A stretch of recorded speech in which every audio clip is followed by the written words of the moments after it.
Una sa ating mga balita, tiniyak ni Pangulong Aquino na handa ang pamahalaan na ipaabot ang kaukulang tulong sa mga biktima ng lindol sa Central at Western Visayas.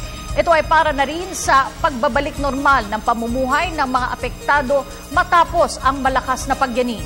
Sinabi ito ng Pangulo sa kanyang pagdalaw sa lalawigan ng Bohol para alamin ang sitwasyon doon, kasabay ng pagpapatupad ng rehabilitation sa mga napinsalang lugar.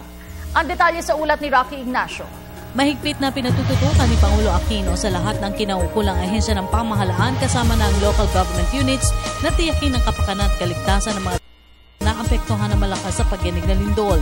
Dumating ang Pangulo sa Tagbilaran, Bohol upang alamin ang estado ng naturang lalawigan matapos ang 7.2 magnitude na lindol kasama ang Cebu at iba pang bahagi ng Mindanao at Bicol.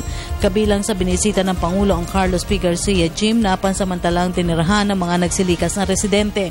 Sa isinagawang briefing, pinatutukan na rin ng Pangulo ang isinagawang search and rescue operation sa lugar kasabay ng pagtiyak na may sapat na pondo ang gobyerno para sa rehabilitasyon ng lalawigan. Pinaalalahanan rin ng Pangulo ang mga kinaukulan na tiyakin ang kaligtasan ng mga residente sa landslide-prone areas dahil sa inaasahang pagbuhos ng ulan sa lugar.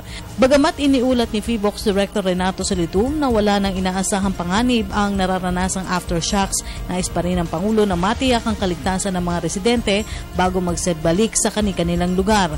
Nagsisimula na rin ang rehabilitasyon ng mga infrastruktura sa lugar. Sa tala ng DOTC, kailangan ng 500 milyong piso para ayusin ang pinsala sa Tagbilaran Port. Isinasayos na rin ang napinsalang kalye tulay kung saan 11 dito ay passable na. Mahalaga kasi ang pagsasayos ng kalsada at tulay para sa pagdadala ng supply ng bigas at pagkain. Nagbabala naman ang Regional DTI sa mga retailers na magtataas sa presyo ng bottled mineral water sa lugar na tinamaan ng lindol. Sa supply ng kuryente, iniulat sa Pangulo na 75% nung may babalik ngayong araw, habang nalalabing 25% ay nais ng Pangulo na maisaayos sa loob ng 2 hanggang 3 araw. Samantala, ipinagutos na rin ng Pangulo ang pag-aaral kung anong tulong ang magagawa ng gobyerno para isaayos ang historical landmark sa Bohol. Personal naman pinasalamatan ng Pangulo ng mga local leaders dahil sa agarang assistance na ipinabot sa kanila sa panahon ng pangangailangan. Samantala, pinayuhan naman ng Pangulo mga ito na i-formalize sa pamagitan ng resolusyon sa Kongreso ang kahilingan na ipagpaliban muna ang barangay election sa lalawigan dahil sa insidente. Kasunod nito, umapila na rin ang Pangulo sa lahat na iwasan ang anumang pagpapakalat ng maling impormasyon para maiwasan ang panik sa mga biktima ng lindol. Para sa Telebisyon ng Bayan, Rocky Ignacio. Mula sa Bohol, bumisita si Pangulong Aquino sa Cebu para pangasiwaan ang paglalatag ng rehabilitation program sa lugar. Magkagayon binigyang diin ng Pangulo na dapat mangibabaw ang kaligtasan ng lahat sa posibleng epekto sa mga pinsala na naidulot nito.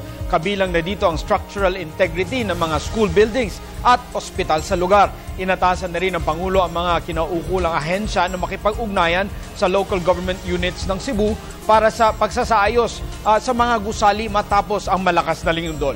Nais rin ng Pangulo na repasuhin ang sistema ng koordinasyon para sa mas mabilis na pagpapatulong